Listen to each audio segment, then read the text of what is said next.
வணக்கம். இது மலர் மருத்துவம், மனதிற்கான மருத்துவம். இந்த மலர் மருந்தில் மொத்தம் 39 ரெமெடி இருக்குது. 39 அதிசய பலனாக தரும்.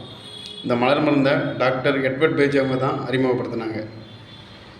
மலர் மருந்து ஒவ்வொன்றும் ஒரு தனி சிறப்பு இருந்தாலும், குறிப்பாக சொல்லப்போனால் இந்த பணம் பொருளாதார விஷயத்துக்கு சில மருந்துகள் இருக்குது. சில மருந்தில் 39 மருந்தும் பொருளாதாரத்துக்குள்ள மருந்தாட்டம் இருக்குது. இருந்தாலும் சில பர்டிகுலராட்டு சில மருந்தை நம்ம சொல்லலாம். பேங்க்கில் ஜொல்லு வச்சுருக்கோம், வட்டி கூட கட்ட முடியல, ஒரு ஆள்கிட்ட கடன் வாங்கியிருக்கோம், வட்டி கூட கட்ட முடியாத அளவில் மனசில் ஒரு பய உணர்வு இருந்தால், வாங்கின கடத்துக்கு வட்டி கூட கட்ட முடியலன்னு சொல்லக்கூடிய பய உணர்வோட வாழ்க்கை இருந்தனா, ஸ்டார் ஆஃப் பெத்லகேம் சொல்லக்கூடிய மருந்தை நம்ம தொடர்ந்து எடுத்துக்கிட்ட மூலமாட்டு சீக்கிரம் அந்த கடன் அடைபடும். ஸ்டார் ஆஃப் பெத்லகேம் சொல்லக்கூடிய ரெமெடி இந்த வட்டி கூட கட்ட முடியாத அளவில் பய உணர்வு போக்கக்கூடிய மருந்து. இந்த மருந்து ஒரு மாபெரும் மருந்து. பயன்படுத்துங்கள், பயன்பெறுங்கள். நன்றி.